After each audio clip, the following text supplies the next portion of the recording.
So I believe the more you speak it, the better. Absolutely. Actually, my English has just improved like massively just for doing this for a year. And he's always been like, you've been pretty multilingual your whole life, so you don't count. You. Yeah, your accent is pretty good. Yeah. Really, it's so annoying. He's like so much an American at this point, and it's almost annoying. What did you do to get so good at it? Is it just like singing? I know you sing in a band, right? I used to. You used to, yeah. Now I'm just doing solo stuff, but All right. it's been a lot of touring, and it's been, touring professionally since I was 16 years old. Okay, wow. That kind of does it. Yeah. So when you go to Germany, you go to Sweden, you go to Norway with bandmates who doesn't understand the language. You kind of have to communicate in English. Yes, mostly. exactly. So it's one of those obstacles that can be. Yeah, of course. Actually, can I, because I know you had that Walking Rumor band. Yeah. And actually, I was a fan of your guys. Hey, so actually, thank you. Cool. Actually, I wanted to hear because I know the band broke up was it last year or 2 years ago or something like that? October 15th, 2022. Can I just hear why? Because it hit Oh.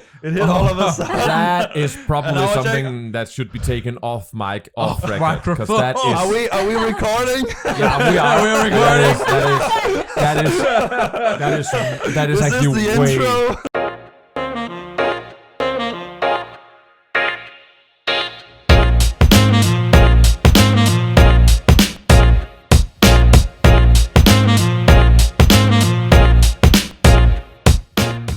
It's a complicated issue. Oh, okay. But I'm glad you're a fan. We have a fan in the studio today. Yes, Of mine. that's How does why. that feel? That's You're why a fan I came. of him. And he's a fan of me. It goes full circle. Yeah, absolutely. Anyways, welcome to the Juice Podcast Studio. You Today didn't- we have press to enter. Oh, I will do the synchronization. Now you're happy. Thank you. Cheers, everybody. Cheers. Thanks for having us.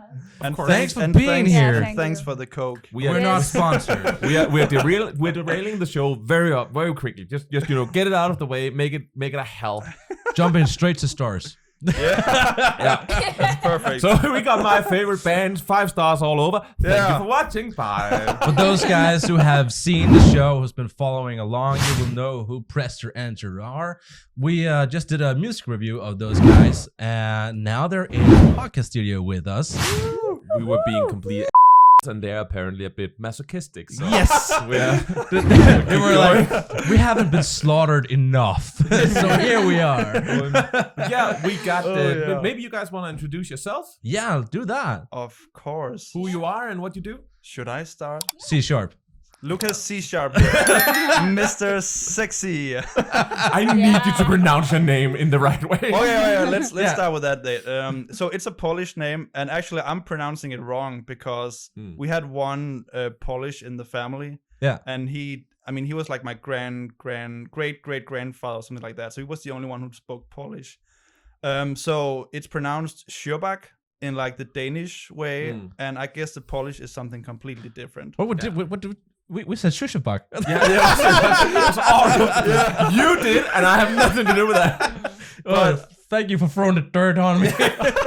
And what do you do in the band? So I'm the bass player in the band. The most important. Yeah. The most important member. Yes, but I play 6-string bass, so that's yeah. So you're actually a musician. I'm almost a guitar player. We also had this joke going around that bassists are like 2 strings away from being an actual musician. And it's just such God a bad damn joke because like from the 70s until now, bassists have just gone completely mad. There's like Yeah. so much They've gone things you can do with bonkers, it. really. Yeah, it's But getting let's, worse every year.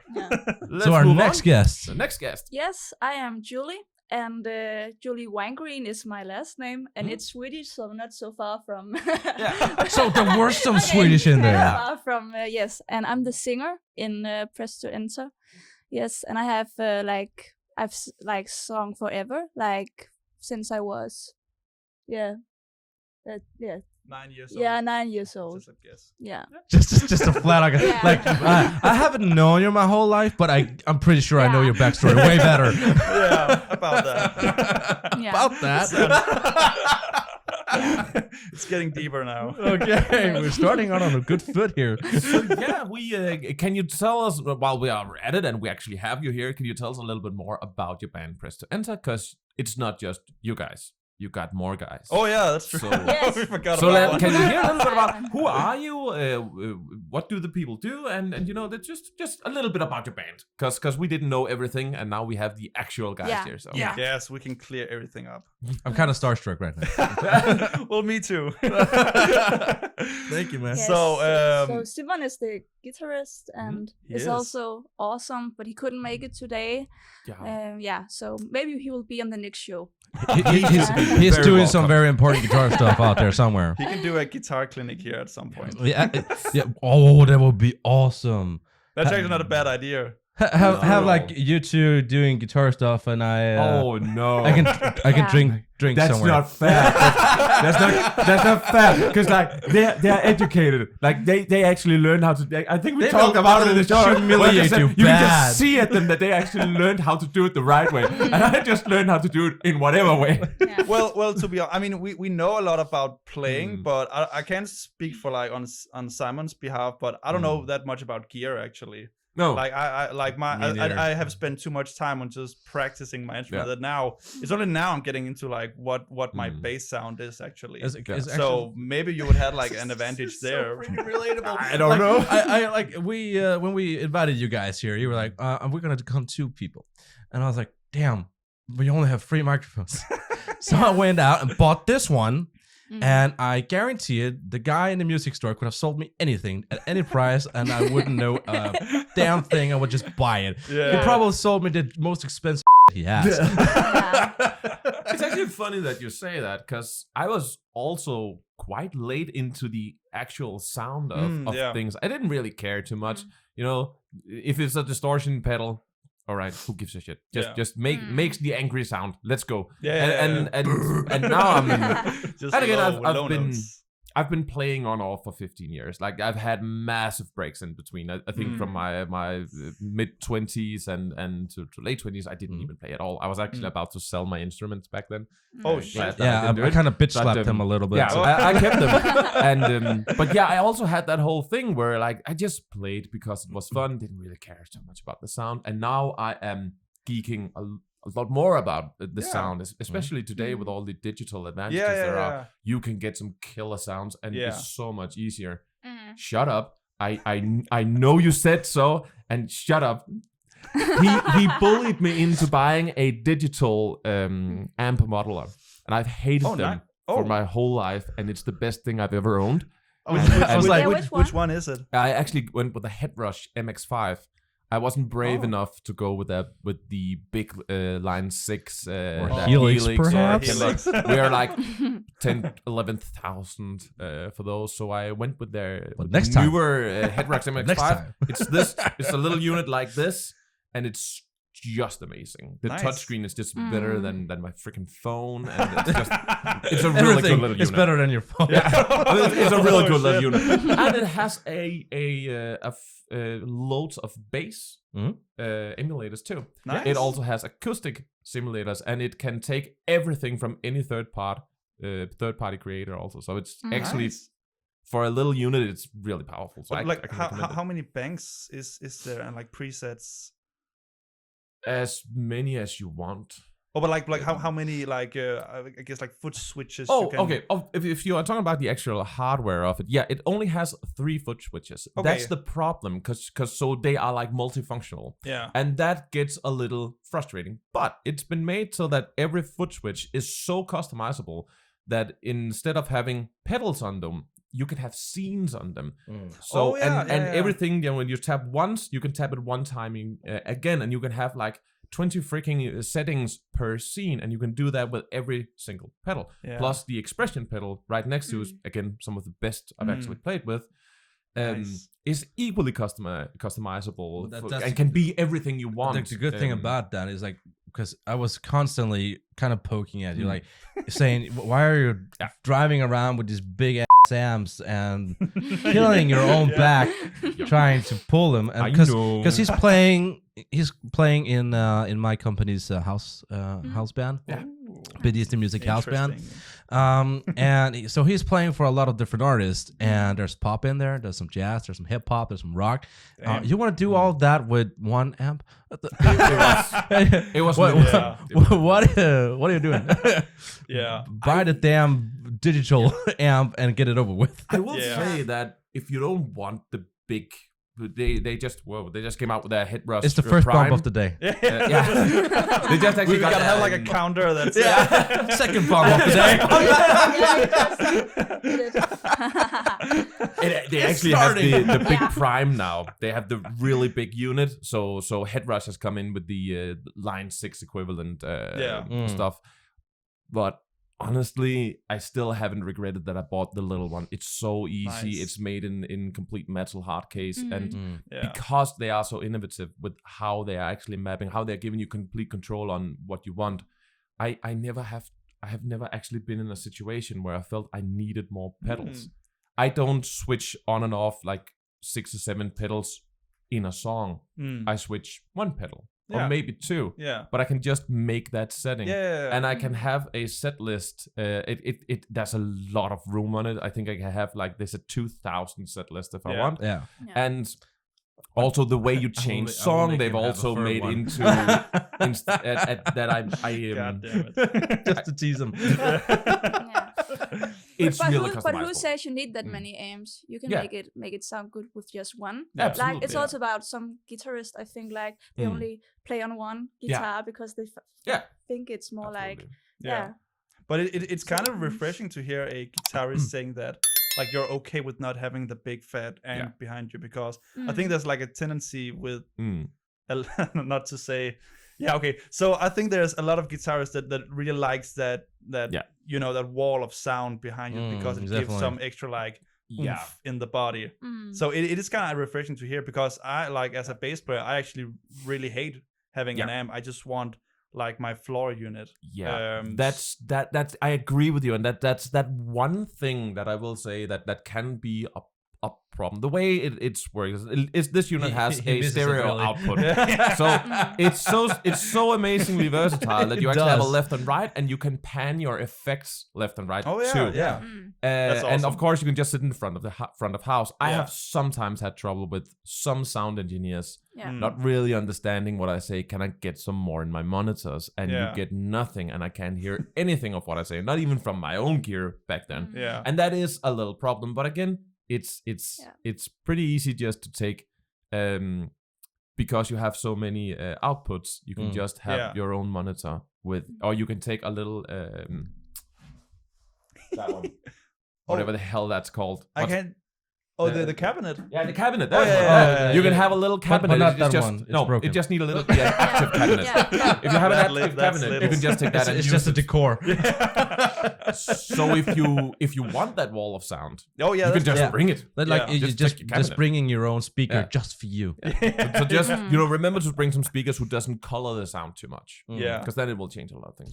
So speaking of sound, really, you guys are having a very unique type of metal sound.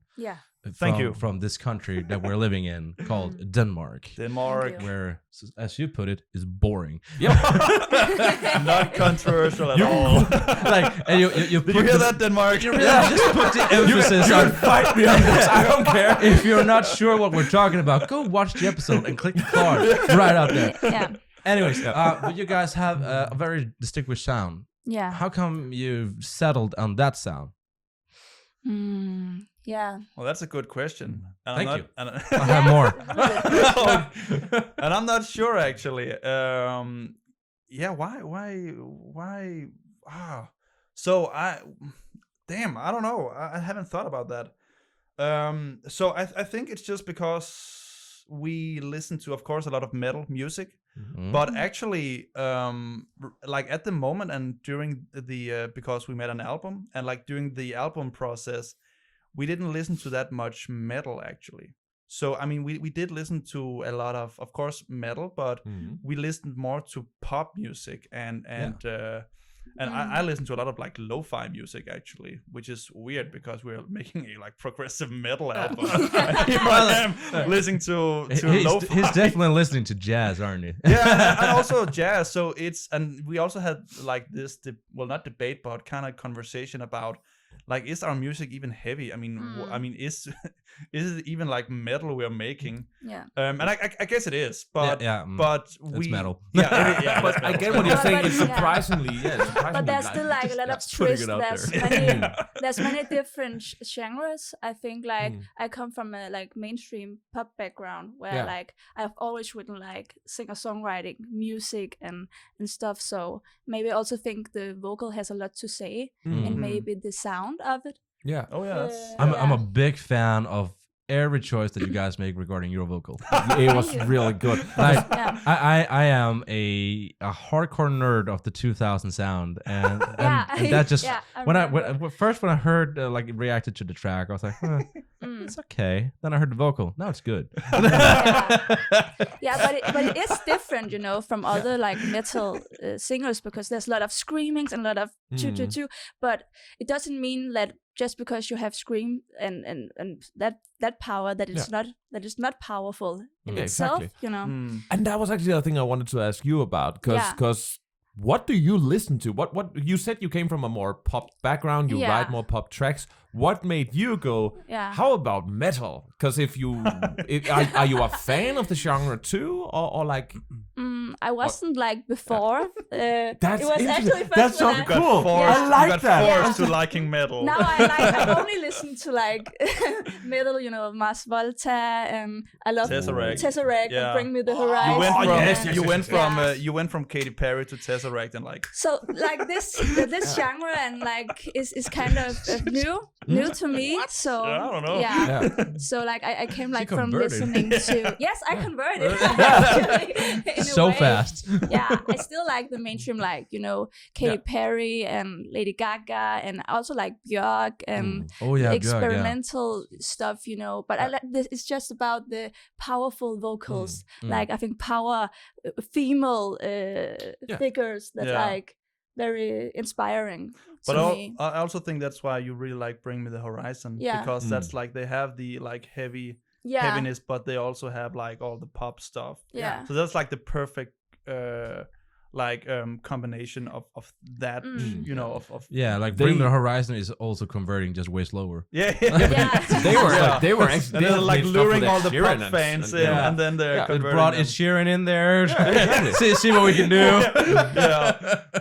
But I think it's a good way to do it. Like start out with making metal and then maybe switching it to more like mainstream, like to like getting more people to relate to it. I really enjoy that thing with the whole, because I actually believe that you can hear it in your voice that you are that you come from a more a pop vocalist background, and it's not ginger vocals though. No, absolutely. but it's so cool because there are this very hard division also, you know, for rockers and pop, you know, both people who listen to rock and metal, they kind of, you know, they shit a little bit on the pop guys, and the pop guys thinks that is that even music? He's just screaming at me, you know.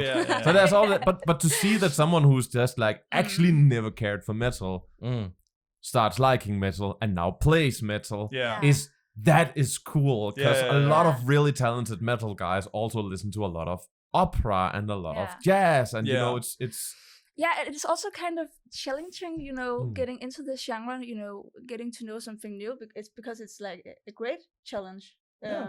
Also to like, because I'm not finished developing as a singer and a musician, and I think like there can be lots of things will happen with this kind of music we're doing. Like we're not finished. We also talked about that whole with like a gateway like song, like going into a new genre.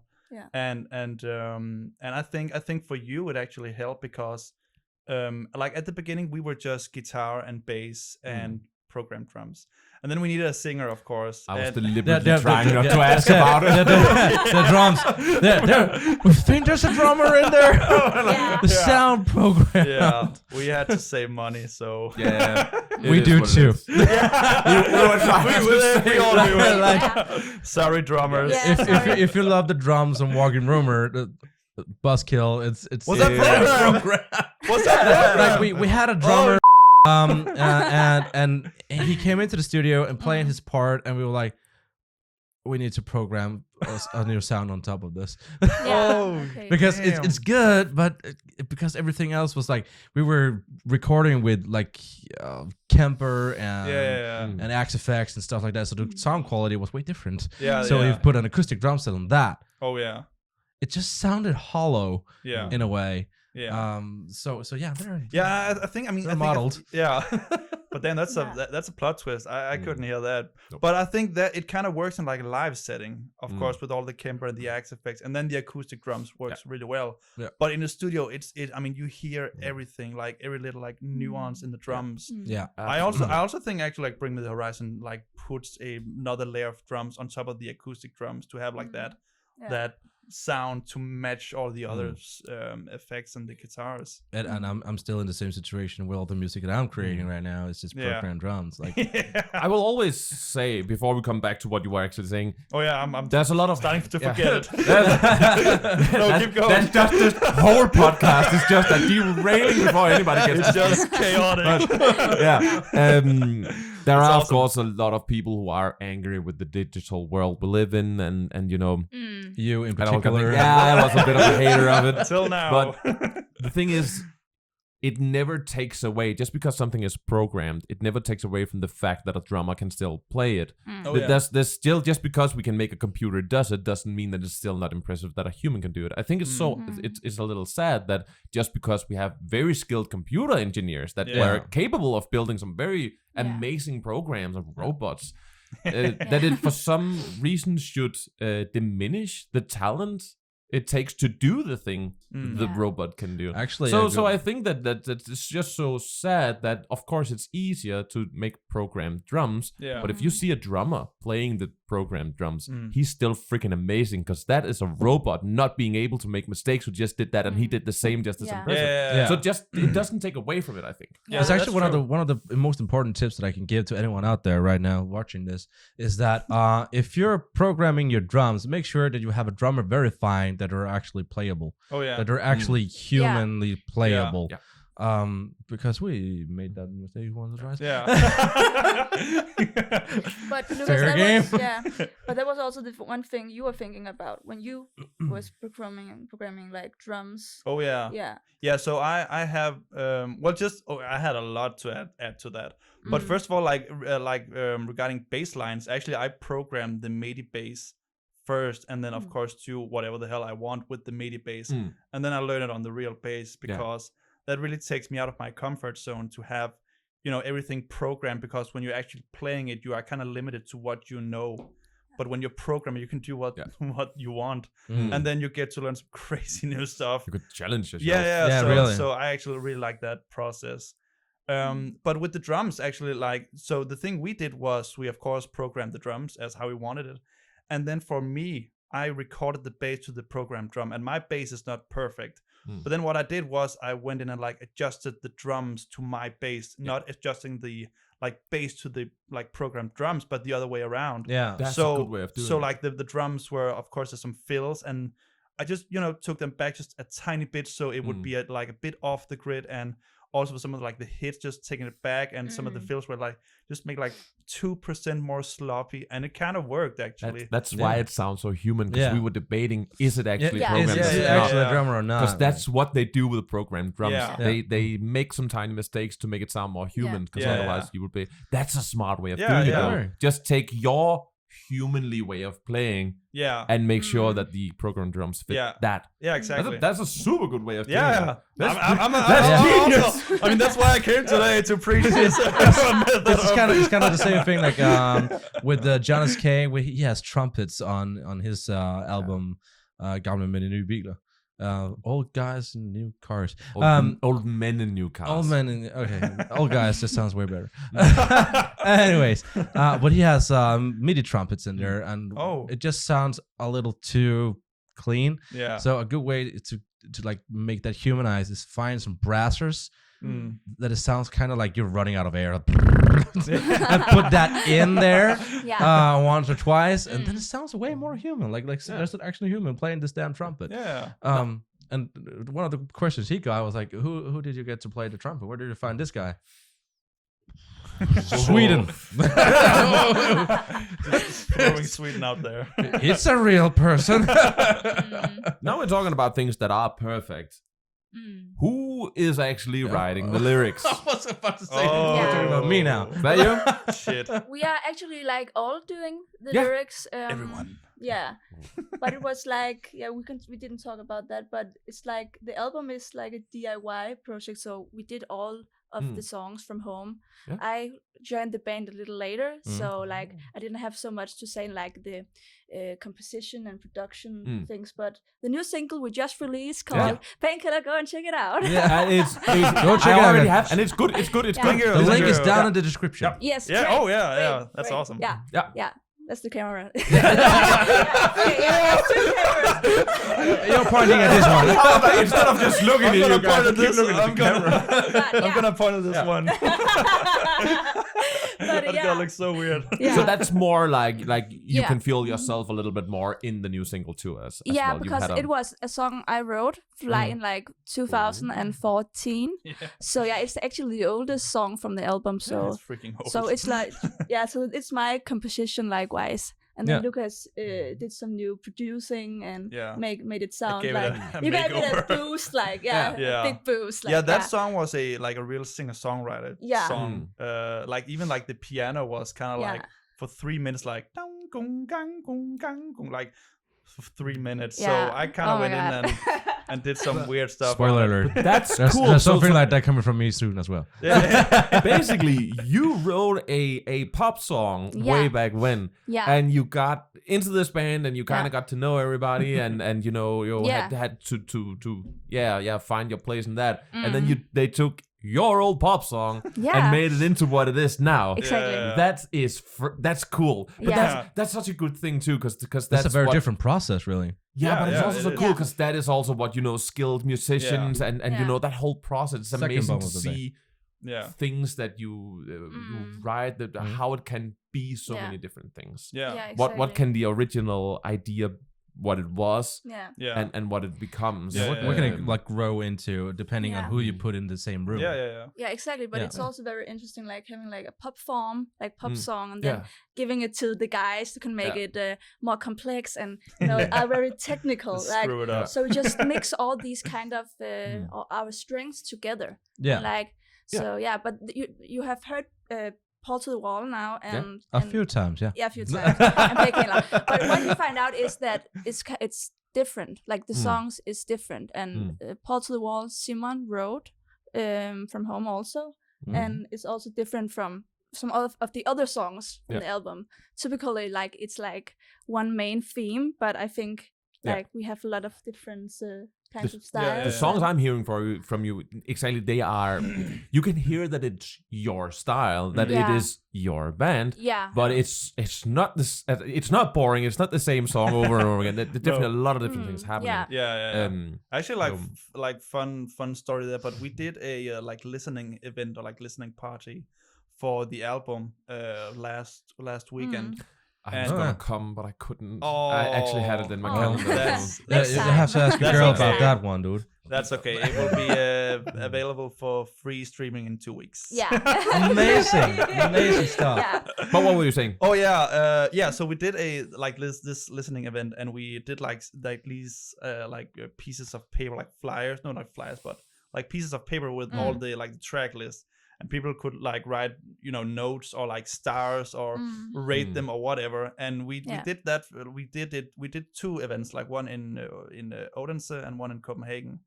And like at the end, we gathered all the notes or like the flyers and kind of like wanted to compare. Like, okay, let's see what is there like a one definitive song that people like. But it was like we looked at all the notes. And it was so like different. I mean, like each person had a different song that they liked, which is I mean it's kind of cool to have like an album of 9 songs, but there's not a like because with some albums there's like these 3 singles that you know are like the definitive songs of that album. But in this genre, it's kind of weird. Well, not weird, but it's kind of difficult to have like that one song that's the one hit wonder. So we did this, and I like people really had a different favorite song for each person had a different favorite song.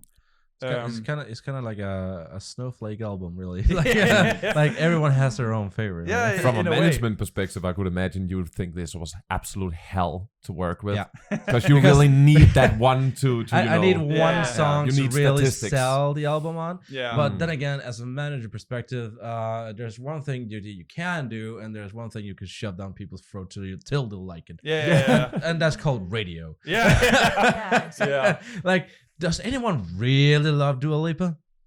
We have no clue, but Actually, she's played everywhere. Yeah, actually, I do like her. She's pretty awesome. She is cool. We're both big fans. It's an example, but okay. But I get it.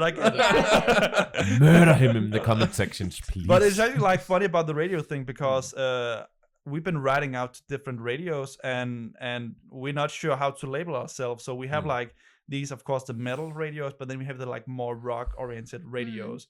And I send like a new song out to the different radios because this is metal radio. Okay, that's Paul to the wall. No doubt. Yeah. But then the rock radio. Okay, I'm sending out. We had this other song called Evolvage, and then I send out that song because that's more like a rock song. Yeah. So from as a manager's perspective, like saying, instead of labeling yourself like that, label the individual song. Yeah. As a single in its own.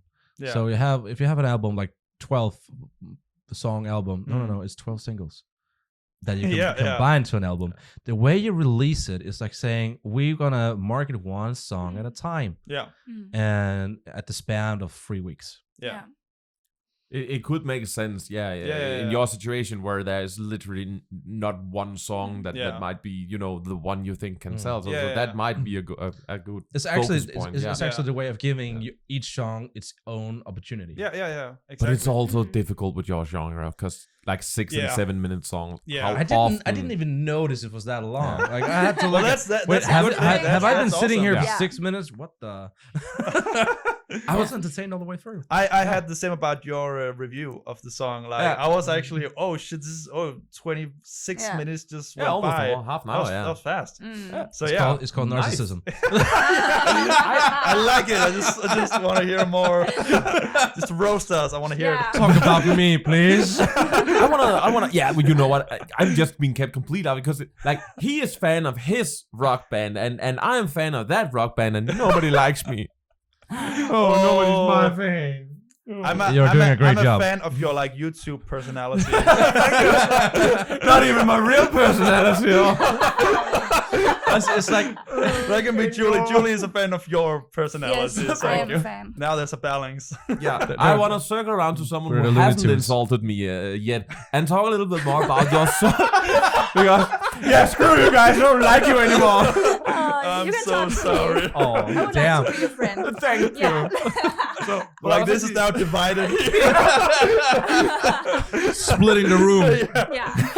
We're gonna give it. It's a mutiny. We just take it over now. No. We are interviewing them now. Yeah. Why are you such a face?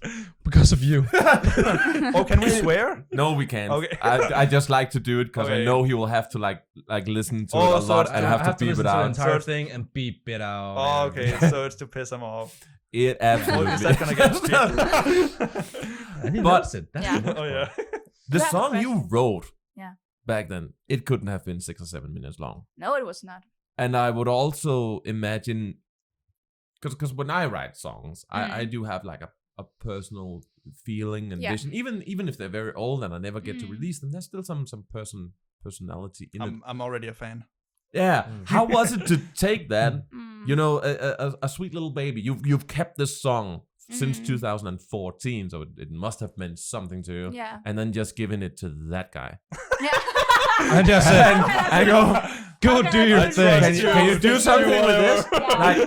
Like, was that? I would imagine it turned out great, and it must have been interesting. But was it hard? Like how was it to see something so different get get messed up by this dude. The song is my baby, and it's for all of my other songs. But this I have been playing with it. I had a band called Jules and Company for some time ago. It's like a solo project kind of thing where I played it a lot. But with some songs they just get old. I think it's with all the songs that I write. So I think it made great sense that now it should like move on and be something new. So you still feel yourself and your personality in it, but it actually do you think it turned out? Yeah, I don't want to say better, but is that where you haven't heard the original track? Like, release the original track, please. We need it. The original cut. It actually be funny to hear. Press enter, original cut. I think we have a memo recording of it. I actually think it turned out better. Because it got new life, and I think it's just a very interesting tune, and like again connecting all these different genres together and then creating something new. Also, I like that. I have like a thought on that because you wrote a lot of songs like when you were younger, and I also been in I have a whole library of songs laying, and also and they haven't been released, and some of them are really great songs. That's actually what I like to hear. And also I've been part of like for like 10 years I've been part of like different unsuccessful bands where I also written songs that, I mean, even though it's like long time, they're old songs, I still kind of feel they're great songs, like great ideas, but if and they didn't get released, but I mean there's still something cool about going back and taking like these old songs, like sketches or demos, and then like how can you translate it to something more present, more now, more that's more you now, because again, like you wrote a bunch of songs, and I think it's tragic if these songs doesn't get new life and they just get lost, because there's some really good songs, and same with some of the stuff I wrote. I think it's sad if you just ignore your past, because there is something like that you have done when you were younger that can be a really great idea if you just use your like current skills and like knowledge and then do something new with it.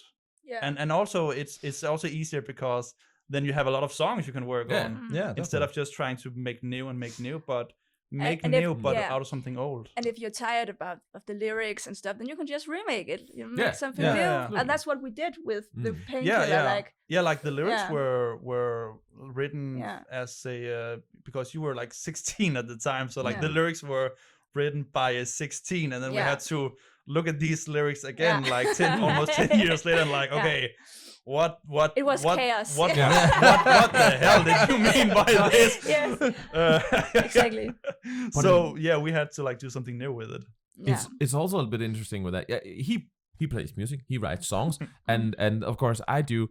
Sometimes when I listen to his music also, and get that whole, I could do something with this. I would do this. I would do that whole feeling when somebody comes with their music, like you come and say, hey, I actually have this song. Do you think you could do something? Or if you listen to a library of things and you can just point out because one song, just wait a minute. And then the whole thing just start turning, and there's all these great ideas. I love that way actually of working.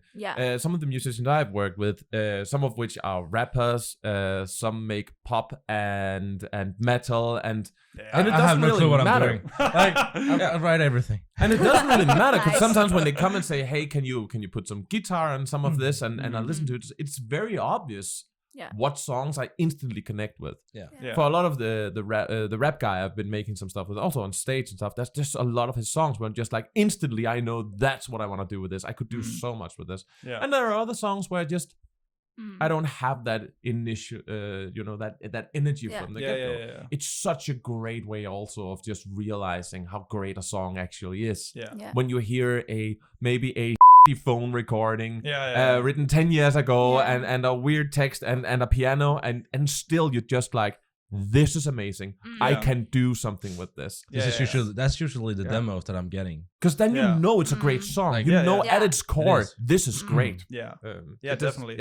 And also I mean I just really like that whole idea of you've done something and you've done what you can with it, and give it to someone else and see like what can you do with it, because I mean there's the melody, there's the chords, I mean what can you make out of this, and then you like are gonna love the song hopefully even more, because it's not no longer like just only your thoughts, but someone else gives a spin on it, and then you can give your new spin on these new ideas, and then like the inspiration keeps going, like a ping pong back and effect. forth. Saying it's okay to say that, dude, I'm stuck. Like, can you see what you can do about this? And then you put something on because you have a new creative ideas, and then you put something on there, and then my creativity starts working again. Saying, oh, that sounds really good. How about we do this and this and this, blah blah blah. And before I know it, we spiral out of control and have written Astronaut. Oh yeah, congrats on that. Oh, thank you. I didn't hear it, but I saw you released it. It's a good one. It's very pop. It's music. It's a great song. It's a great song. But it's just I love music. It's just imagine all the effects that exist within pop, and then shove it down his throat and make him think. It's just there's so much pop, and it's just so amazing. It's actually fun playing live too, and I do love I that song. freaking love it because it's like you're playing this like hip hop rock live show. Yeah. And then all of a sudden, how about a pop song? And it's just everyone is like, it's so pop that it's really good. Like, it hurts your soul. It's so poppy, but it's great. It's really great. I actually had like an A&R from Celebration Records coming out to see that show, and he was like, that was very refreshing. It's he found it kind of weird that it was in the middle of the set, but it was refreshing. It was good if you kind of needed it. It kind of broke the entire set list apart. I'm saying, oh, we woke up again. We did something else. Oh, nice. So yeah, like it was the first time that we see like a metal artist from here doing 180, playing a pop track and doing another 180, and now releasing Seeking Unwanted, which is very new metal. That's also just a super experimental kind of weird thing going on. That it's pretty cool, but it's also messed up. It's actually a great throwback to what you were talking about. Like you're trying something on a synth bass, and then you're trying to learn it. I kind of did the same thing with my rapping on that one. Oh yeah, because I had no flow at all. I was writing this track, and I was like, oh, I kind of wanted to sound different. Like I want to do something else. So instead of just writing the words, I was just like saying da da da da da da da da da da da da da da, like a lot of da-das and da-dos, and eventually I had to put words that fitted that flow. Oh yeah. Just to do something else. I can relate to that. Like also sometimes when I write like songs, I don't have the words, so it's also like da da da. So that's not. I'm singing a lot about someone named Nana. Nana. Exactly. But if that she's helps, a very special girl. Then it helps. Exactly. She's a very special woman. She's awesome. That's also a lot of the music I write. When we're talking about it, it's actually how I write a lot of my stuff too. I released what the frick was it called? Live from Venus. Is a song. What's my song called again? Sorry. Live from Venus is a song that in Danish that I wrote and I have released. Nice. And it was the first thing that I did, and there I learned a lot from it. And the way I actually also did some solos and an amazing bass player. You're gonna like him. Wait, who is it? He is also called Weird Things, and he's just a great guy. And, let's call him F sharp. That's my cousin. It was just because I don't know if he actually wants to be mentioned, but I actually know he wants credit. He's called Thomas, and he's a good bassist. He has this whole thing where he uses a lot of subharmonics. Oh yeah. He uses his fretless bass, and there's just like. He delivered a bass line for me because like he said, and then you can cut a little bit up, and then I just had some fun with it, and he said you can use whatever you want, and I just used the whole as a one track, like a one track. I just didn't give a shit about it. And we're keeping everything. Everything is my darling. He even put a bass solo in where he's like, I don't know if you want it. You can cut it out. I want it. I want it. I keep it. Yeah, of course, it's a bass solo. Yeah, exactly. and it's great. And he's also done it on. I've made a new track, and this time I just asked him, please just go mental. I don't care. I don't want simple. I want mental. I love how you didn't even tell me about him, because when I was producing your track, and we wrote all the guitars, and we had the drums, we had the vocals and everything, and then we were supposed to mix it, and then I hear this bass going on in the background, this very impressive bass. I was like, It was are you having some hidden skills that I haven't heard about? Was it programmed? Like, how did you do that? Like, how fast are you learning this stuff? It was like, yeah, that's me. It's Thomas. He's so great. He's also on the next song that I'm gonna release at some point when I'm done with that. But the thing I actually want to say, we are excited for that. You should be. It's going on the playlist. It has a lot of guitar solos also. Yes. But that's not the impressive part. But the thing I actually want to say was the way I write these things is I of course have the song, I play what I have the drum song, and then when I write a solo, I basically just hit record and then make it loop, and then I just jam and I keep jamming and I keep feeling it. And when there are some takes where and then I actually cut it together. I go, all right, this part was great and this part fits there and that. And when it's all done and I have this weird Frankenstein solo, I delete the whole thing and then I learn it and do it the right way. Because there are so many things that happens when you are just jamming. Some of the best phrases and weird stuff sometimes comes just because you took a wrong note and it just sounded amazing. And that's how breaks just. If you just have to plan that ahead and you never just get to feel it and you have to remember and write down, it's so amazing just hitting record everything you do, just have fun with it and choose the parts that were great, and all of a sudden it starts the full picture come alive. Sometimes I listen to a solo I've cut together and go, all right, I've listened to it 10 times now and I don't like the last part. I'm gonna delete that and put this in instead. So it's a really great way of writing. Yeah, it's a good way. Yeah, I mean, I do the same also with solos, but just also just grooves. I mean, if you have like a verse and there's like, I don't know, 4 chords, I just loop that whole thing and come up with a great groove. And I mean, and that's so much more fun to program the groove. I mean, some things are awesome being programmed. When it comes to those like more natural things like a groove or like solos and stuff, like it's you have to jam it. You have to come. It has to come from somewhere deep. I mean, that's where the juice is. The juice. True. The juice. Speaking of something deep, dude, the concept of your album. How did that came to be, and what was that writing process like? That was kind of different because it was like a DIY project. So like, but I wasn't like in the beginning of the phase. No, because I came in a little bit later. But it was like Simon and you, Lucas, that started like writing these songs. You have some ideas for, especially Evolvage. Was actually written for me, but it was in the beginning it was like a guest singer project. Or like a love note, or written for your vocal? Written for my vocals. Okay, I was like, it was written for me. I was like, okay. And someone went all the way soloing and those notes. There's a love song. It was for Evolvage, but it was like a guest single project in the first place. But it didn't work out because it takes a lot of time to find different singers and the whole album was designed to be like each song had a new guest singer because of course Simon and I really love playing our instruments, so we were kind of thinking like, okay, we are the overlords of the band. Overlords of this band. And they're gonna show it like this. And then for each song we had like invited a new guest singer. That was how we thought of it in the beginning. And we tried that and it just didn't work out. It was just too much.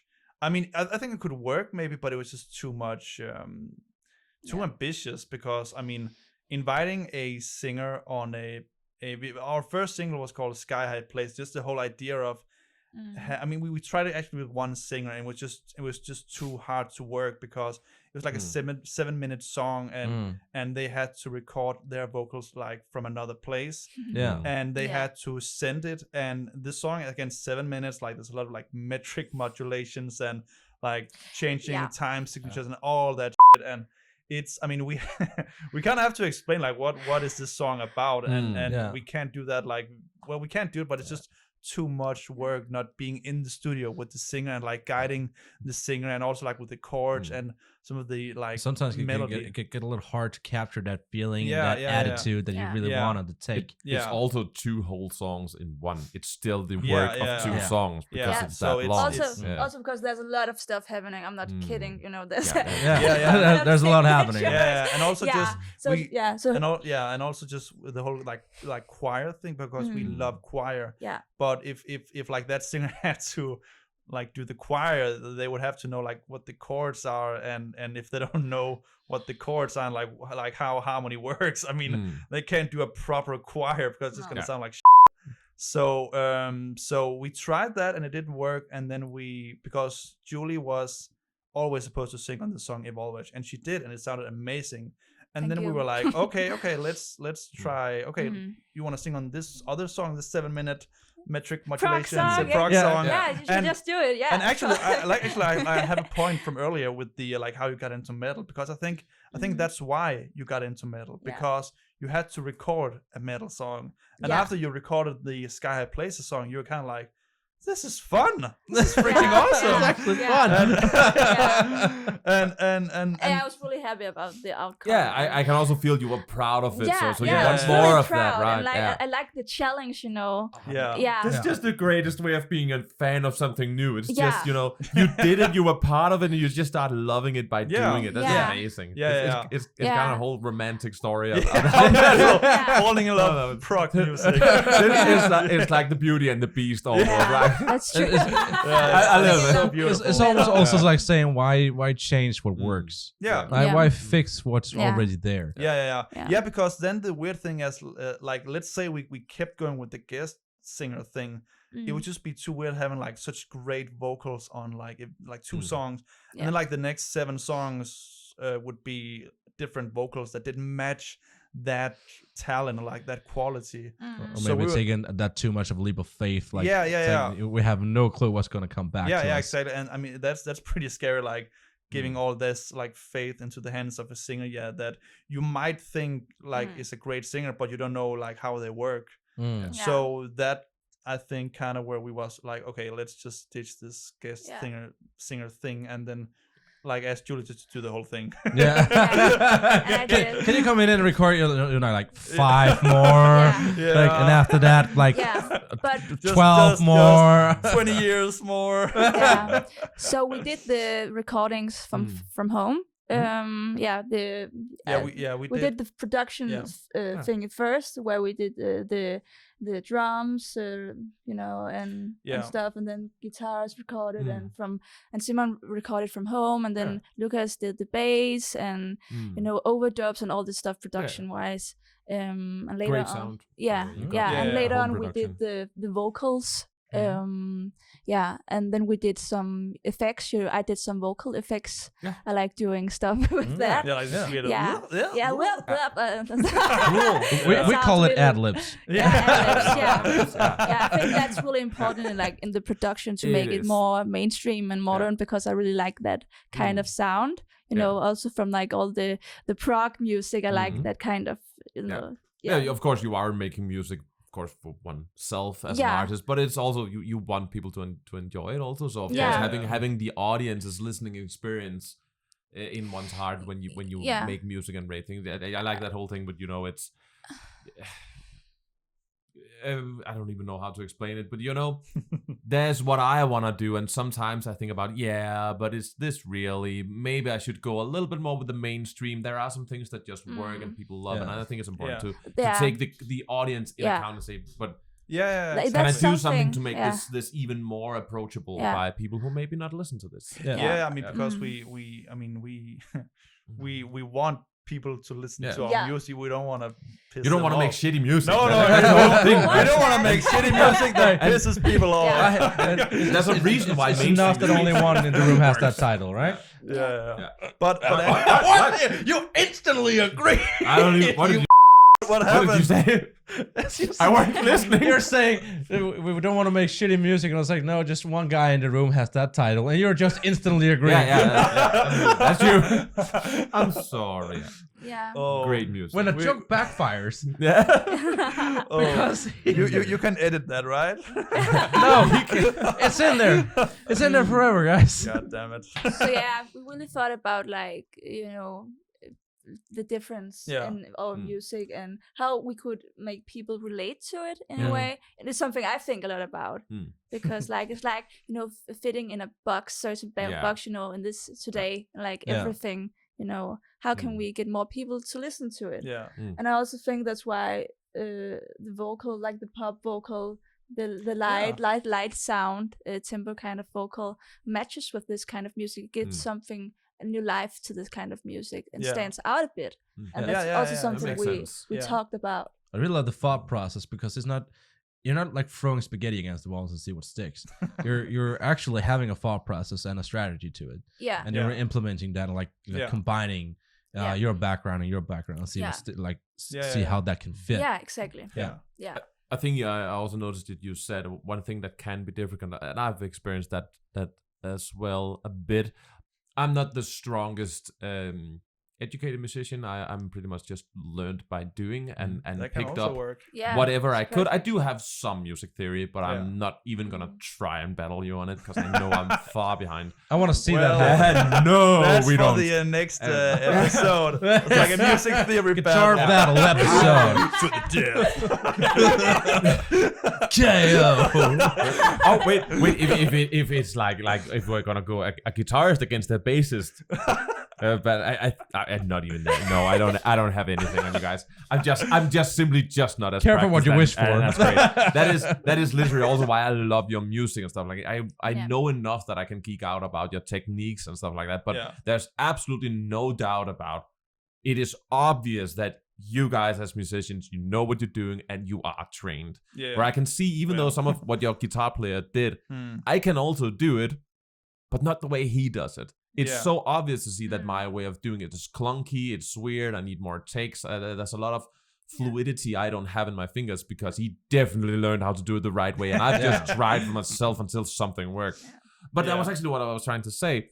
A lot of problems with having features on songs and especially, no offense with singers, a lot of singers don't necessarily play an instrument. That means they don't have the music theory background. And that becomes difficult because music theory is just the language we agree upon to talk about it. There's not really any right or wrong in music. If you want to swing a dead monkey above your head and scream in the jungle and you call that music, well, that's art. That's music. It doesn't matter. There are no rules, but there is a language we speak. And we have some agree. If you want to make something that people enjoy, we have some idea what that is. But there's no right and wrong. But when only someone speaks the language and the other part don't, and it's a new situation every time, it's a long process. It can be very, very difficult. And then we are in that whole thing where we have to like, I want some more of, oh damn it, they don't speak that word. More warmth, or I want you to go this tone. Oh, they don't know what that's called. It becomes very difficult, and there's no shame in it. But when you know a singer and work with a singer, it's so much easier to get to know each other, and you kind of fall into that. And it can be very, very difficult, and it's of no fault with the people you work together with, but. That is why having, even the band players or the musicians who might not have a lot of music theories, just as long as there's someone who is a part of the band, it just makes everything easier. Because you will start to be able to communicate. Yeah, definitely. And I mean those singers, that can work in certain genres, but in this kind of music, it really takes like you have to done at least some homework to make it work. But also just to clarify, like it's not because of course we know a lot of music theory, but it's not like we wrote the songs, like the music out of. I mean, we know of course what we're doing. It's not like we sat and like was like, oh, we gotta have a G7 sharp 11th with a F in the bass. Like we didn't do that, but we. So there's a G7 sharp guy out there as well. Okay. Yeah, somewhere. Bring him in. We need to see this guy. No, but it's like, I mean, we know this stuff, but we didn't like. It's not like we wrote the music based on what we know. It's just like we did a lot of random stuff, but we knew like what we were doing. Yeah. Because I think most people who don't know a lot of theories, like they can of course write great music, but they're maybe not sure of what is happening musically. Yeah. And I think that's kind of the difference maybe, because we do the same. I mean, when I write, it's not like I think about what I'm doing. It's just writing a lot of random shit, but I know what it is. Yeah, but it's the good shit. It's right? good. Yeah, I think it's pretty good. All the beeping. Oh my god. Oh my god. By the way, the amount of times I've been again, let's just remember that I'm not that strong in music theory. But when you just call me and go, hi, I have to play my music live and I have musicians. Do you know what I'm doing? Because I don't. And they're asking me. Help. It's like as soon as I go into this, like to Mark, who's the guy who's mixing all my there's another beat for you guys. Thank you. He's like, so what key are you playing this in? I don't remember. The white one in the middle. I don't remember. So what chorus you're playing? I don't remember. Yeah. I wrote this song 6 months ago. I have no clue. Because you do of course know quite a bit basic stuff and stuff like that. But there are some times where also, because when you have other musicians on your shit who just does stuff and leave, and then I'm sitting with like. What did they do? And I just what did you I don't know the guy, just figure it out, your problem. I'm gone into I don't know if I'm getting old or what the hell is happening. Well, like, we all are. But I'm like saying, well, I wrote this. Usually I write most of my stuff in piano, and then I write the piano parts, I write the beats, I write some guitar parts, and then I write the lyrics, and then I push it off to someone who can press it into a genre that I feel fit. While they do that, I continue with the next one. And then I push that one out, and while they're doing that, I'm continuing with the next one. And then the flow goes. It keeps spinning. And at some point, whatever they did lands on your table. And now it's your problem to play it live. It's annoying. And I'm like, I have no clue. That's nice of like you. I even forgot I wrote that song. That's actually been you made some songs at one point that really bothered me because you didn't even know you did it, and I kept listening to some part of the song, and he had a frustrating like tempo change somewhere. And I kept saying to him that there's something wrong here. What you're telling me is not what's happening. And it's just because he never realized that he I think it was one of the at some break, instead of going 1 2 3 4, he went 1 2 3 1 2 3 4. That one beat just really messed with my brain for a long time. But it fit. It was super cool, but it just really messed with my mind. Frustrating little thing. Yeah. Speaking of frustrating, your cover. Oh yeah. Your album artwork. How frustrating was that to create? It was well, not that frustrating actually. We had a guy from Australia called very talented. Very talented. Yeah. Shout out to Nate Hill. Yeah, because I was like when I watched the cover, like album artwork, I was like, that looks like a professional artist. Yeah. Like, who? How? Yeah. So who, what? Yeah. Where? What? Where? Yeah. When? So Australia, and he's named Nate Hill, and I think we saw him through Instagram because he did some cover for a Korean guitarist called Ming Khan, I think, and we just really enjoyed his cover, and we had him do we wanted him to do a cover for the second single we did, Evolvage, and we wanted to have like a custom cover, and we asked him what his price for like a custom cover was, and it was too expensive. So but then he said that he also sells like his own covers. So like the first cover we bought from him for the song Evolvage was like a one he had made. Yeah. And then when we had to do the album, we were like, oh, now now it's an album. It's got to be big. So now we want to spend the money on this might guy as well because, go all the way, right? We're like, gonna go why slip and fall there? Yeah. I mean, it's an album. I mean, we don't want to like do that half. It's gonna be. We got to throw everything in it. Yeah. So then we asked him to do a custom cover for the album, and he was game for doing it. That's amazing. Really. Yeah, that was awesome. Like reaching out to someone you're actually admiring, and asking them, "Can you do this for us?" And they're actually doing it. Actually, like the whole, well, not the whole, but like most of the people that helped with the album are from different areas. I mean, even the album was mixed by a guy called Adam Bentley, which is like an American guitarist. He plays in a band called Arch Echo. He mixed and mastered the album, and we had for our first single, Sky High Places, we had like these 3D animations, and we asked a guy named Evan Marion, also an American bass player that I really enjoy. And he made the 3D animations for that, and then for the song Painkiller, the new single, we have like a keyboard solo feature from a guy called Joey Izzo, who's also an American from that Arch Echo band, the same as the mixer guy.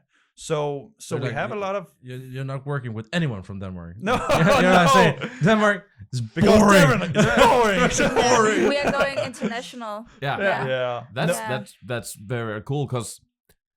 That's what to be fair, your music is underrepresented in Denmark, and Denmark isn't first of all, it's a small place, and English is a large language, and you know the metal and rock genre has been. I wouldn't say it's been suffering in Denmark, but you know it's growing. It's growing back, but yeah, it kind of makes sense that when you're already having some international success. I know that the Netherlands have been playing your Prog Files. Yeah, right. Yeah, and shout out to Prog Files. It makes sense also to contact other musicians out there in the world where your music is probably being enjoyed and heard a lot more potentially, and have some contacts and make great musicians out there join you. It makes sense. It's a super good idea, and I think it could open up some floodgates to Actually, I think that's like a tip for like all bands that plays like music that's not so represented in like like in Denmark or like what country it is, because I think it makes sense to like thrive for, you know, if you want success with the music you're making, try aim for like that scene, and that scene is not in Denmark. That scene is in Australia or the Netherlands, or I guess US, even like England has some like progressive metal. So I mean, aiming for those places, and I think the easiest way is because it's difficult if you're from Denmark. It's very hard to break free from that. And I'm not saying like we are the best example because we're just getting started, but I just think that it makes sense, like use people in those scenes, because they're gonna share it on Instagram when they're done. So you can tag them, and they will repost it or something. And like even if they have like a day in their like studio and their friends are coming in, and you know they're hearing some of their new stuff, like then they also hear it, and it kind of spreads. And I think that kind of would help us a bit with some of stuff. Because Adam Bender then shared some of our music, and then something crazy happened for us. Like you know, the story, it consists of like 24 hours. Like Instagram. Instagram like stories. 24 hours. Yeah, and then a guy called Kenji from this label contacted us and wanted to know more about us. He's a guy from Japanese. He's from publishing, Japan. licensing. Also from Synch licensing. Japanese Synch licensing. That's a huge market, really. Yeah, exactly. And he was interested in what we did. And wanted to know more, and actually liked Evolvage and Sky High Places. So he actually kickstarted kind of the album process. Because he did. We released Sky High Places and Evolvage, like those two singles. And I mean, of course we wanted to make an album, but we didn't feel like we were in a rush. But then Kenji from this from Japan and the label is Kenji from Japan. We don't know. I think his last name is Kawaguchi, yeah. But I'm not sure. But maybe you butchered that name, but you heard it here first, guys. Sorry, Kenji, if you're watching this. It happens a lot on the show. And it happens a lot here. But he contacted us and wanted to help us like publish our music in Japan. Yeah. But he couldn't do it without an album. And then we were like, oh, we only have 2 songs. Gotta make an album. And then we pulled Julie back in like, those 5 songs we talked about. Now it's the time. Yeah. So I mean that got the fire started, and then we of course just went ahead and just did the album. Yeah. But it was because he contacted us, because I mean we were of course gonna do an album either way.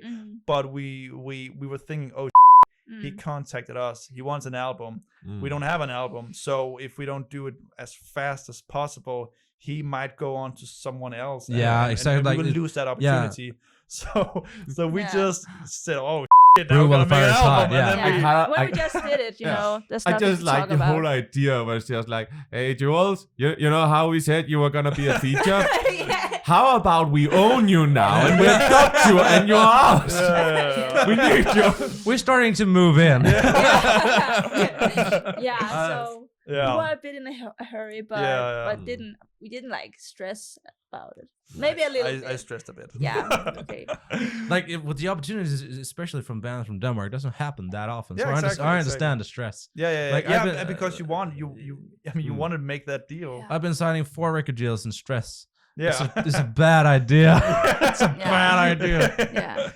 Yeah. I also think the great thing to circle about this whole, international music and Korean stuff, I think that I think a lot of musicians forget is one of the best way to make contacts with other musicians is to play music with them. And it is difficult, of course, doing it international, but the fact that you can send something to someone and say, hey, I made this.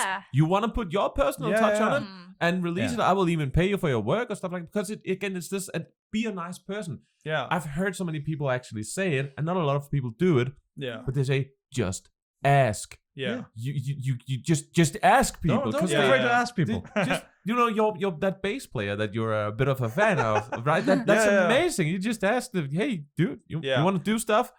Damn sure I will. It's a great way of sharing music. It's a great way of coming into a lot of other audiences too. Yeah. By being just a nice person. Say, do you want to play some music with me? I got money. I got time. Let's go. And so you can really get some good That's the problem. That's what music is. It's doing something together. It's one of the biggest problems I have with all these music gurus on the internet. There's so many of them. Like, I'm one of them, but I'm way more honest. It's like saying, if you do this, you do that strategy, and you do this, and you whatever. Things is gonna start happening. No, just ask. Just go up to people, ask. I think that's something. Introduce yourself and ask. Yeah. I think you can come so far in life, and especially with you. And I know it's a horrible business sometimes, and they chew you up and eat you, and it's a lot about money and stuff. Yeah. But being a nice person and just ask someone that you want to play with and go, hey, I made this. If you like it, do you want to play it with me? Do you want to put something on it? And in today's digital world, that can happen from the whole damn globe. And I think it's so underutilized. Yeah, it really especially in Denmark. Freaking just ask Victor Wooten. Why not? Maybe he says yes. You don't know. Maybe he'll do a feature. It has actually happened way more than you actually think. Because they also play music. They want to play music. And they want to do good music. And just, shoot your shot, be a good person, contact some people. Of course, it's always like a good idea to just be a bit aware, like what their status is, like how because I mean, but it can be expensive. Well, expensive, but it can also it can be a bit difficult to like break through those email spams if they're like really popular. You're probably not gonna get Lady Gaga first try, right? That's fine, but the point still stands to some extent. It happens. Find some great musicians online or whatever who you know, and you just see some random YouTuber like we are, and you guys were just like, hey. We want to do stuff with you. And we, that's so amazing. It's so cool. I also think it's about being brave and maybe just starting believing more in yourself, because I also think that's have a lot to do with one's success. If you don't believe in yourself and what you do, go out to the world, then nothing will happen. Yeah, if you don't believe in yourself, difficult. Who do you else expect to believe in you, really? Yeah, exactly. And also just from a promotion standpoint, I mean, that's freaking cool. Like if you have a local Danish, I don't know, local Danish band, and they're releasing a single, and you can see, but it's a feature with this guy or this one person or something. That's exciting for us listeners to see. Oh, I have a freaking feature. I want to hear this. Yeah. And then we get excited, but they also share it, and the fans of that feature also see it. So it's a really good promotion thing because it garners some interest. Yeah. Also, I mean, just you're for me, benefiting from each other's fan base. Yeah. I mean, and that's kind of where the music becomes a friendly community, because we're kind of borrowing each other, and that's like, can I borrow you to like grow my stuff over here? Like, I'm low on listeners this month. That turned quickly into some kind of pimp scenario. So you got that Swedish boy, right? Can we? If I pay, can we borrow him for a quick second? But I actually think there's a lot about control with these kind of things. Also, that's why I think it's interesting to hear how they take your songs and kind of reinterpret them, because it's also like letting go of control. And accepting accepting other people's interpretation and letting them in on the joy of what you've written and stuff. Of course, not always. It's not always about you have to let go of control. It's all right that you want your way with your music, but I think at some point it could probably benefit a lot of people to just say, you know what, I'm gonna I have this now, and I'm gonna let go of control, and I actually want someone else also to be part of this. I want them to have a go at it. And see what happens. It's also a thing I kind of wish that like older bands kind of did more, because I think for just artists and musicians in general, I mean, if you do the same thing for, I don't know, 40 50 years, I mean, at some point your music is gonna sound a bit the same. I mean, it's gonna be a bit more the same that you did for like 30 years. How about that, Green Day? But I mean, I believe that like if you bring on some new, like, I don't know, some new energy, I mean, that can really spice up the music and help. I mean, I'm a huge like Iron Maiden fan. I really love Iron Maiden, but they have been doing like the same thing for, I don't know, 40 years. Decades. Decades. And I kind of want to see some features on some Iron Maiden tunes. I have the same thing with AC/DC. I'm a huge AC/DC fan, but when somebody says that, it's all the songs sound the same, I can see where they're coming from. I understand why. And of course, they are not going to go out and make something completely different, because their fan base also expects something of them. And I think putting a precedence early on that you are a band who's not afraid of involving and trying different things, and be a little bit more flexible, and make sure that people know you're flexible. I think that's very important, because I think you're right. If you actually get success with what you're doing, you can end up being locked in that thing. That's why I just freaking love bands like Muse, and again Bring Me the Horizon. I mean, I don't know what the hell to expect from like the next album, but I'm so ready for it. And that's awesome that you can do that in like, I mean, in like 20 years of your career. I think that's pretty awesome. Absolutely. They're kind of expiring. Speaking of awesome, you guys were love those segues. Speaking about absolutely nothing. You guys had an assignment for today. Your own little topic, your own little thing you want to share with us and our fans. Benefiting from one another over here. I can just see on their faces that we're gonna have to get up the big F on this paper. We talked about it. You did talk about it. My face is not like, we didn't do it. My face is like, how the hell am I gonna say this properly? Because we talked about it, but it was very hard to like have it in a question. But do you want to take a stab at it, if you remember it? Yeah, but it was more about that some people are just not... Some people are not open-minded to this kind of music. And why is that? Like, what is it in maybe our society today that does that? I know, that's what I think about. And I think there's a lot of stuff on that. That is a difficult one, because we are actually gonna have to talk about criticizing the popular media, and because because that's the thing. We need to understand that commercial and you know, it kind of it is supposed to brainwash us a bit and teach us what to listen and what to like. Definitely. So we're also gonna have to acknowledge the fact that we aren't as humans always in control. We are easily, you know, impressed by a lot of stuff. That is actually a very an interesting topic. Why is this genre not popular here when it clearly is all the places? I think it's because Denmark, especially Denmark, is kind of living in what I call a Twitter society. Okay. It's just on Facebook, right? Twitter society, but on Facebook. Like especially if I'm trying to market something, and what I'm trying to market has more than 2 lines of text. People are scrolling. Bye. Like I think it's kind of the same with music now. It's kind of when we're doing YouTube videos, we know that the first 30 seconds of a video, you kind of hold your audience as tight as possible in the first 30 seconds. All that video is never gonna get pushed. It's kind of starting to be the same thing with music, really. It's that retention span. If you're too slow and coming into a hook, people are just gonna swipe.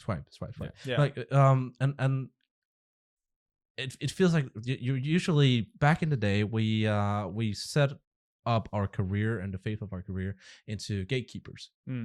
Today is this one, it's the finger. That the finger has all the power today to demolish your career or actually making it succeed. If you stop the finger from scrolling, you succeed. If it's still scrolling, it's gonna demolish your entire song, really. Entire market strategy. You can implement as many things as you like, but if it doesn't capture the people's attention, then it crumbles. And I think that's maybe why, especially with your genre, it can be difficult. Because it doesn't have an instant hook. It doesn't have a 2-minute track. It doesn't have that's one of the things we were talking about in that review. It's gonna come. The tension is high in here. It forces the narrative of what we hear in the radio and where we actually hear popular music. It forces it to be a certain genre. It forces it to be a certain type of music who can do that. But not all great music is like that. There's a lot of other, you know, as we can clearly see also in your success of the places. And I think you are right. There is a problem both with that Denmark is also such a small place. We're not a lot. And you would think, oh, but then the word gets spread around quick. No, not at all. There's not a lot of people, so there's not a lot of places you can go and actually experience the subgenres or go to these special events or whatever for your type of music. There's just not a lot of people. In USA, they have 347 million people. You can easily find a subgenre, some kind of weird, obscure music. And that'd be at least 2 million people listening to it in USA. That's true. That's a lot of people. Right? That's a lot of people. Like in Denmark, that would be 20 people. Right? So that's also a big problem. And when we are also super dependent on what the radio and gatekeepers, what they can make money on, they will keep the circle of popular music very, very tight. They will look at the finger more than they will look at whatever. So it's I think there's some size issues with Denmark. I think there's a mentality in the Danish people. We have a culture here in Denmark that is also a kind of like a gatekeeper, especially for artists. It's called the law of Jante. Like you had a success story, sharing it on Facebook. See what happens. You have a bad success story. Share that on Facebook and see what happens. Which one spreads quicker? Which one engage more comments? If I share a success story in a good way, my mother will probably send me a GIF saying congratulations, and that's what's gonna happen. If I say that I'm gonna quit music forever, see what's gonna happen, right? And I think that's one of the biggest culture problems we have here in Denmark. More people are drawn to the negative. It's like if the law of Jante clearly states that you're not supposed to smirk about being proud of yourself. So that is difficult. That's you are doing really. something you're good. supposed to sell. To be proud. Yeah. That's one problem, and the finger is the next problem. Yeah. I think there are also a thing where we also have to maybe acknowledge, at least I think Copenhagen is a lot more diverse. They are doing it great. I think also Aarhus, some of the biggest cities are great. Yeah.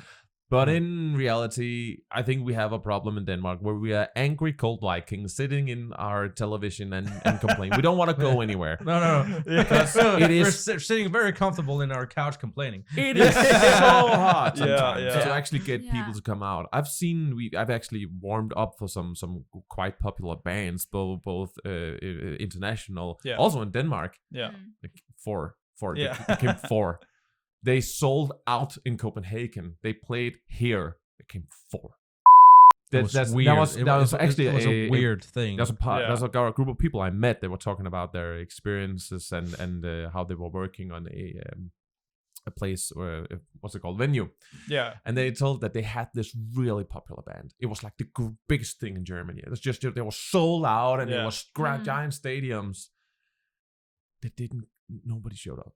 Yeah, they played empty. They couldn't even they had flyers out. They did everything, and nobody came because they didn't really knew them, and they didn't want to spend the time looking them out. So whatever. It's like that's getting to know them. That's an issue. It's kind of like one of the things that first time the Walking Rumor went on European tour, and the first time we came to Germany, we got like. We were stood up by the venue booker, and he was like, "You guys need to be standing ready at your merch booth right now. The doors are opening in 15 minutes, and you need to be there." And we're like, "Why? Why? Because there are people standing in line outside to see you guys." I'm like, wait, what? So we opened a window from the first floor, and the line was so long. I was like, that can't be for us. But they were wearing Walking Rumor hoodies and t-shirts. Damn, that's dedication. We were not used to this at all. So we sold out our merch on the first night, which was a huge problem because now we need to contact our label saying we need express delivery for tomorrow in the next town for more merch. Damn. On a tour. And there were people taking photographs. They wanted autographs and all this stuff, and we were in such a star high. It was bad. Like we were feeling that rock star feeling for the first time of our lives. Like, now this is good. Germany. And then you get home. Germany is awesome. Yeah, then you go home and you're gonna play it in. We were playing a festival in Denmark just a week prior. And we were like, yes, this is gonna be awesome. We're returning home. We're gonna smash that place. And there were like 10 people, and they were standing with their drink in their hand, looking at us like we were idiots. And we're like, what? This is so anticlimactic. What is happening?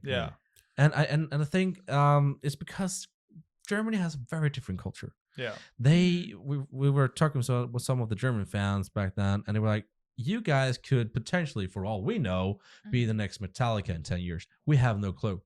So we want to be able to have the first photographs and the first merch and the first of everything, because that's going to be some sort of value down the line.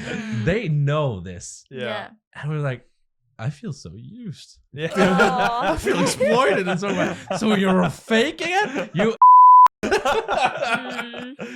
But do you think there is a way out of it? Because we've been talking a lot about how can we actually improve this culture? Because we don't want to complain. Of course, if the audience will do what the audience do. So it's more like we're not gonna sit here and complain. It's so hard on us artists and stuff. Because whatever, that's how it is, and we're not gonna tell people what to do and what not to do. I'd rather encourage people to come support some local artists. But how do you do this in a great way? Do you have any ideas? Because we've actually been struggling with it. Same here. The only thing that worked for us really back then, because we were playing new metal, there was like no bands in Denmark playing new metal, so we had kind of the same issue. It was like go where the money is. I know that's a taboo, but it shouldn't be, guys. It's you need to sustain yourself.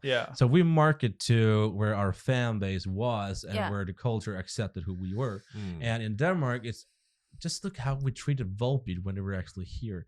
They're like, we didn't give Yeah. So like when a they joke. went to America and became the next big thing, then we're like, oh, they're Danish. We know them. We know those guys. We're gonna support them all the way. We love fucking Wembley. So when they're coming here, we're like going nuts. Yeah. And that's the thing. Aqua did the same. Oh yeah. Aqua is they course. wrote Barbie Girl. Oh. And they If succeeded. you don't know who that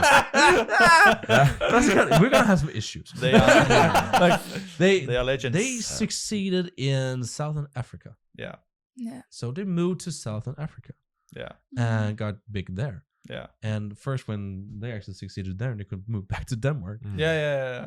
I don't think they did for like 20 years. They really, but that's the game. Yeah. That's what you some kind of have to do.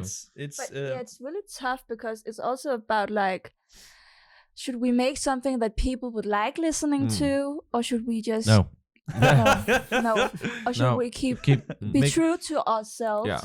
Make music you want to listen to. Yeah, exactly. Of course. I mean, exactly, and that's also what we are doing. But we need to find out now when we're releasing our album what will happen. Yeah.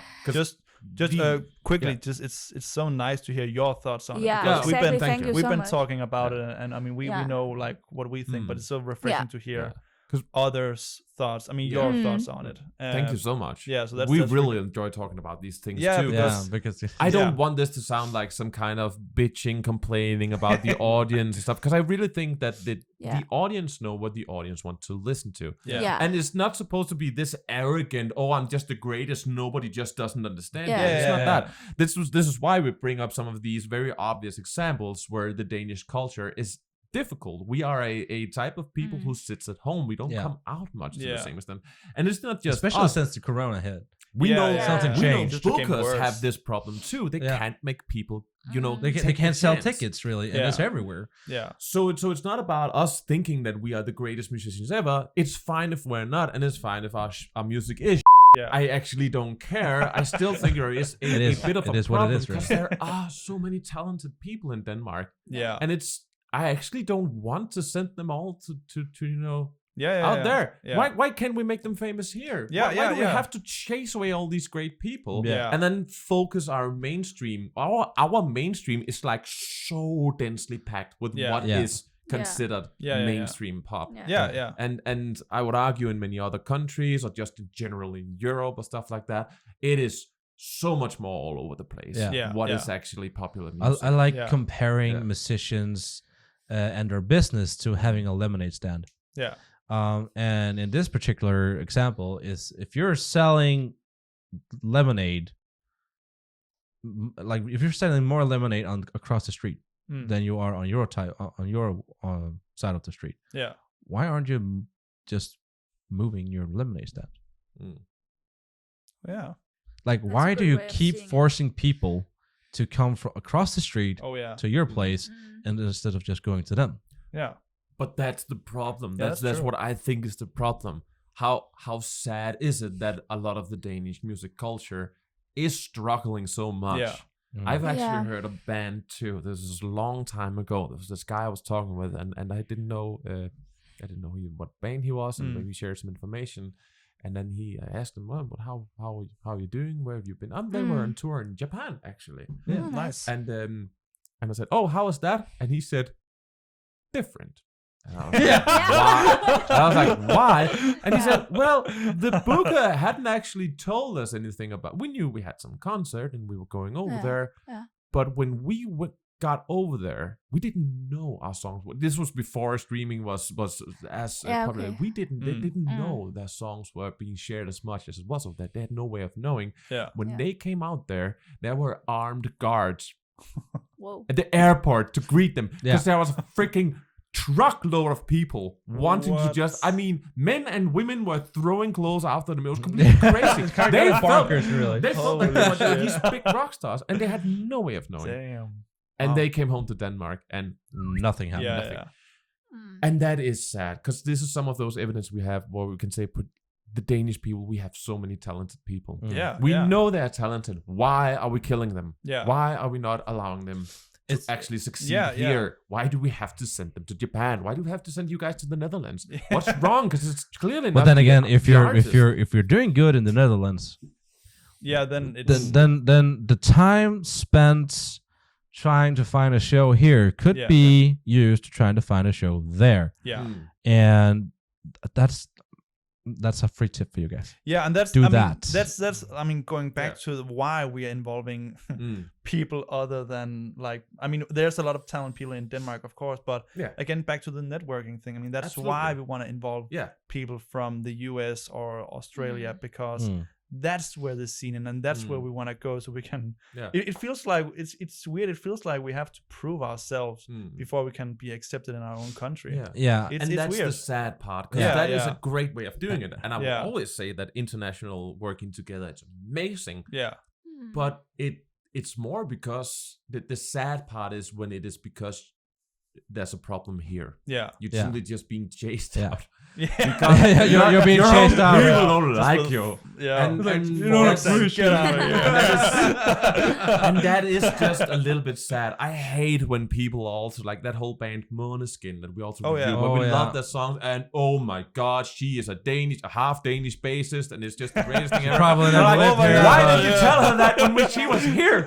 She's over there now. It's like so sad. An example we have about appreciation, especially for the metal scene, like here in Odense, we have a band called Crown of Beast.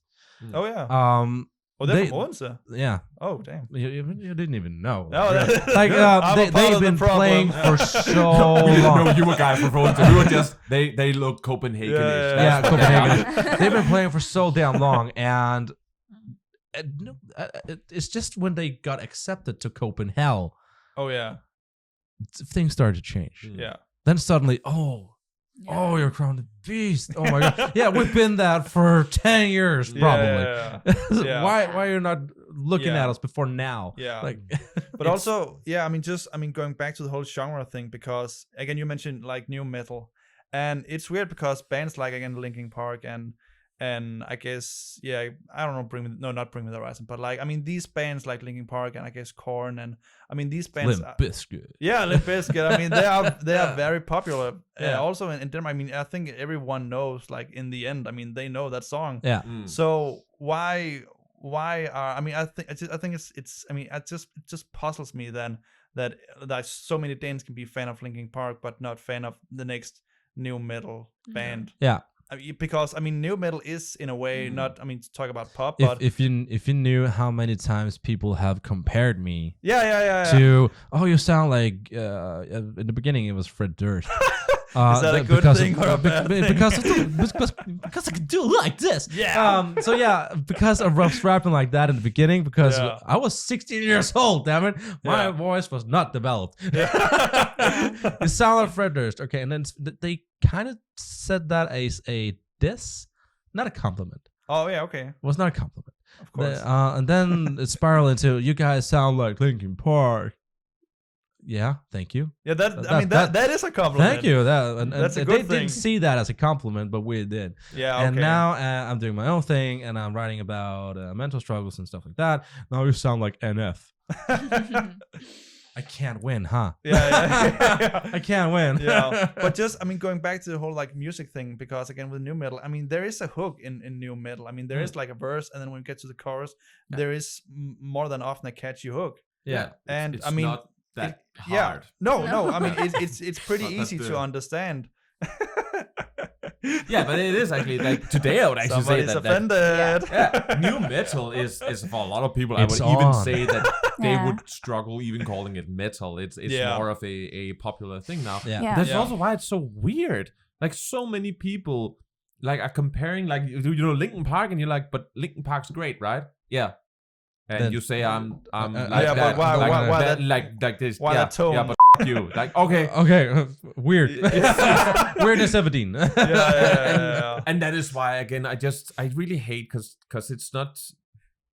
Haters will always hate. It's not about being an arrogant prick about you being the best. That's not what it is. And I just really think that there are some kind of issue in Denmark. Yeah, I've heard other people from especially USA and Australia. That was one a barber, a hairdresser is what it's called. Yeah. Same thing, just far further up. Just further up in the chain of command. I still have mine to play. But she was a hairdresser, and she had worked in New Zealand, and she had actually listened to some of the guys' music, and they were like, and so they were like, oh, so you guys are gonna have a lot of fans, and they were like, no. And she was like, it's just so frustrating because in New Zealand or in Australia, you guys would have been playing. You might not have been the biggest band yet, but you would have had concerts constantly. People would come and listen to you, and it's so. And she was just like, from working there, she was like, it's just so hard to see music culture in Denmark because you can't get people to just come. You are giving tickets away and they're still not coming. But maybe it's because they're scared, I think when you say like metal, people are like thinking men screaming and like dyed black hair colors and stuff. I just think this illusion they have of what metal is. Sounds kind of sexy though. Yeah, it is. It is. Sounds kind of sexy though.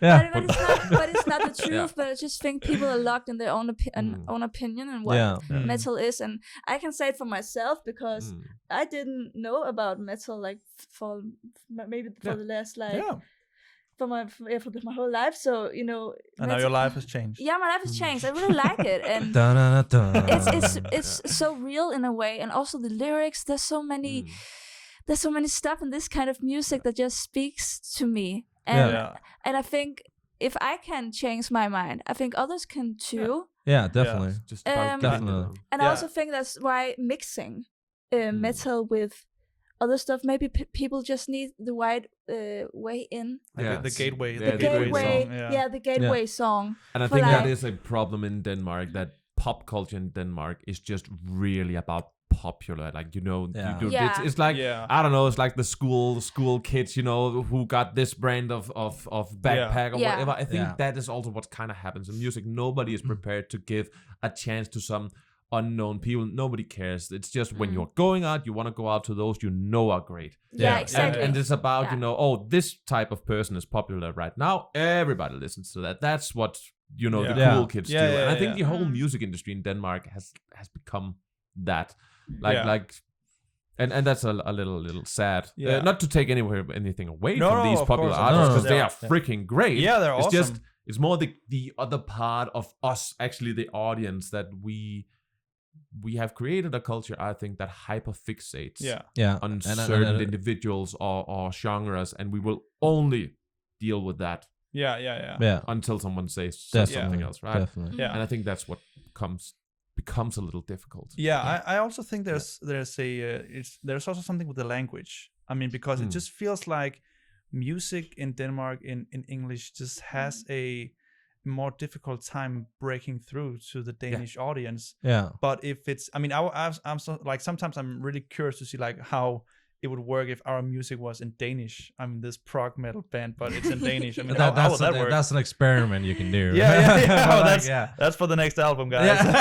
Spoiler. Let's see. Then we're not true to ourselves. What we like. But it just feels like, again, like with bands like Volbeat and Vola and Aqua and I guess Mø in some way. I mean, it just feels like in some way those artists are not that appreciated in Denmark because of that language thing. But again, like with the whole, I mean, Danes want to feel like it's more, well, not saying that it is, but just music in Danish, it's just more easier to be accepted than in English. I make music in Danish, and I have the same issue still. Maybe I'm just bad, but that's okay. Also, just to please go listen to my song. I made it in Danish. It was hard. Your catalog is not big enough.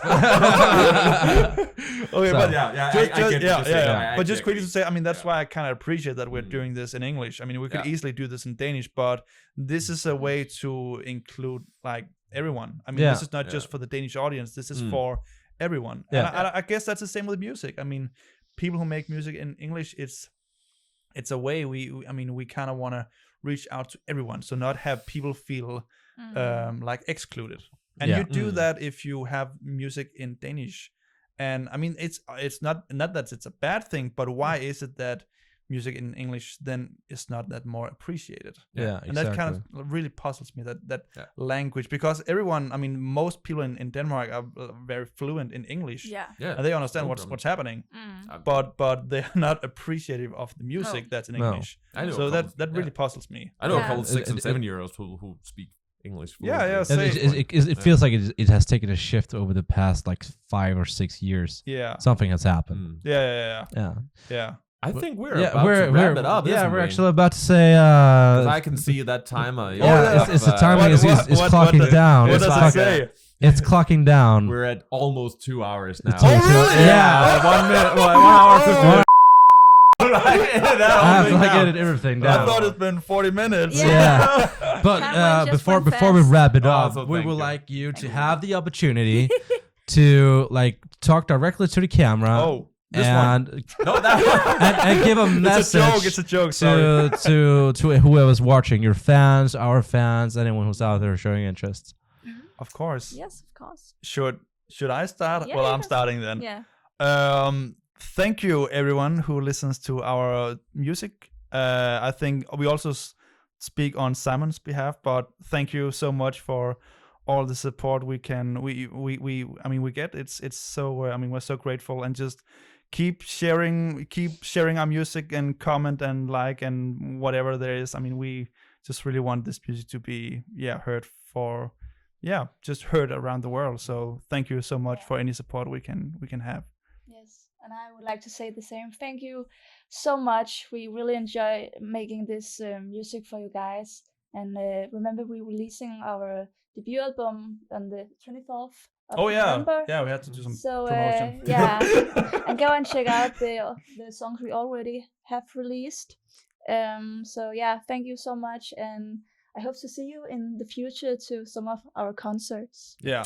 And I want to end on saying that we absolutely approve of their music. It is very, very great. So thank you. Think you should go and go check it out, you guys. Yeah. And do that whole thing where you subscribe to our channel. Yeah, or whatever. Subscribe. Yeah, and, do it. Subscribe. Hit that like button, the bell, everything. So, if you're still here after 2 hours, you might as well press it. You might as well just press the damn button. It's so easy. And stick around for more podcasts. Stick around for more amazing musical content. This guy is Andy. I'm Kenyon. These guys are Press or Enter. Check out their music. The description is down below. And we'll see you next time. Bye. Bye. Bye-bye.